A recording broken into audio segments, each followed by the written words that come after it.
ඔයාගේ car stereo එක සාමාන්‍යයෙන් වැඩ කරලා තියෙද්දි වාහනේ පැදගෙන යනකොට හිටපු ගමන් ලැග් වෙනවා වගේ දැනෙනවද? එහෙම නැත්නම් ෂට් ඩවුන් වෙනවද? ඒ වගේ ප්‍රශ්නයකට තියෙන ප්‍රධානම ගැටලුවකට විසඳුමක් තමයි අද මේ වීඩියෝ එකෙන්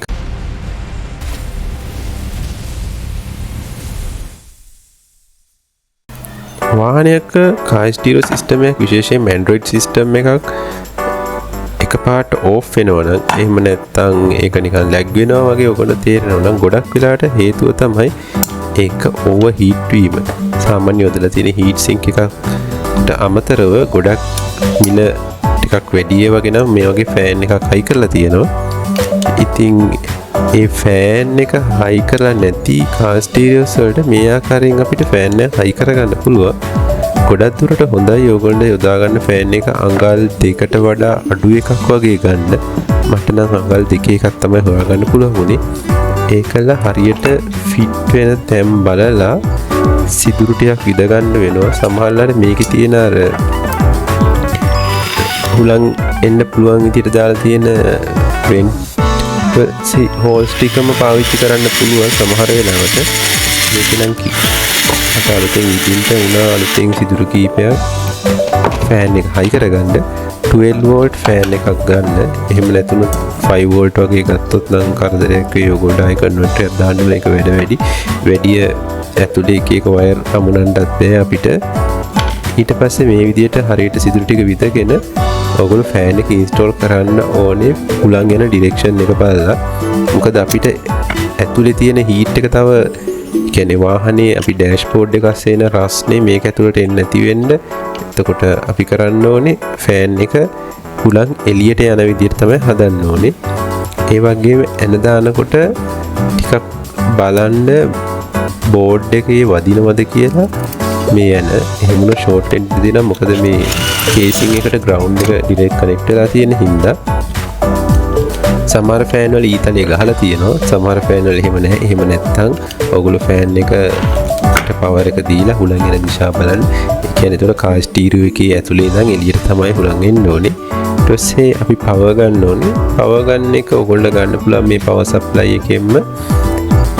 එතකොට පවර් ගන්න එක බැටරි එකෙන් ගන්න එපා. ඒ කියන්නේ දැන් බැටරි වයර් එක මෙතන තියෙනවා අපේ ඔයගොල්ලන්ට මම කලින් පෙන්නලා තියෙනවා කහ පාට වයර් එකක් තියෙන එක කිසිම බැටරියට සම්බන්ධ වෙන්නේ. ඒ බැටරියෙන් ගන්න එපා. ඇක්සසරිස් වයර් එකෙන් ගන්න. මොකද නැත්නම් හැම වෙලේම ෆෑන් එක කැරකෙන්න බලයි.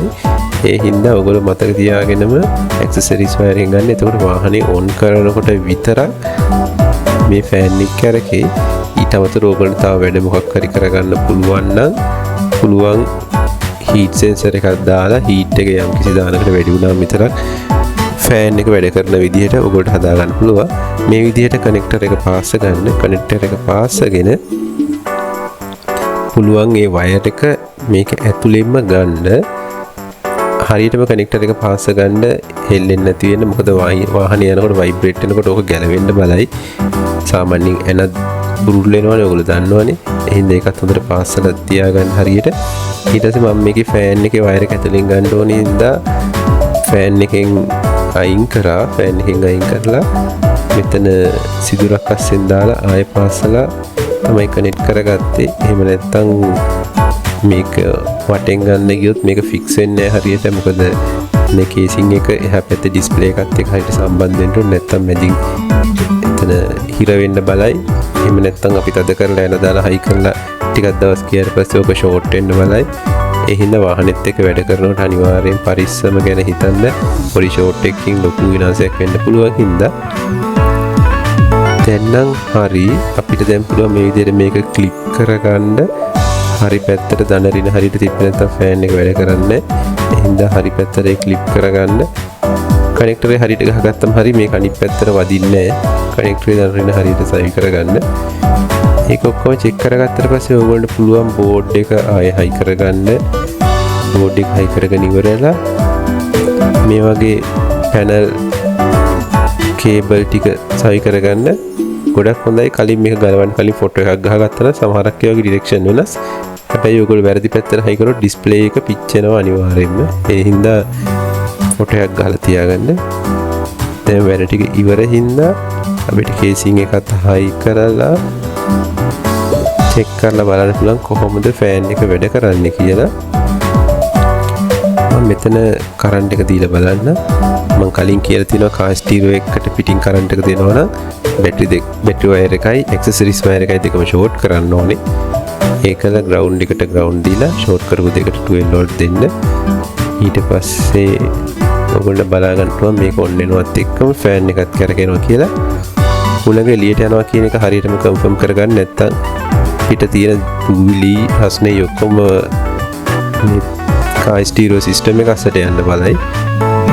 දැන් මේ විදිහට තිබ්බට පස්සේ ඕගොල්ලෝගේ අර ගැටලුව ගොඩක් දුරට විසඳෙනවා. මොකද හීට් එකකින් හින්දා වාහනේ ලැග් වෙන්න වාහනේ කාර් ස්ටීරියෝ සිස්ටම් එක ලැග් වෙන්න එහෙම නැත්නම් හිටපු ගමන් ඕෆ් වෙන්න එහෙම බලපු තත්ත්වයක් තිබ්බනම් මම හිතන්නේ මේ වීඩියෝ එක ඔයගොල්ලෝ යමක් ඉගෙන ගන්න ඇති කියලා.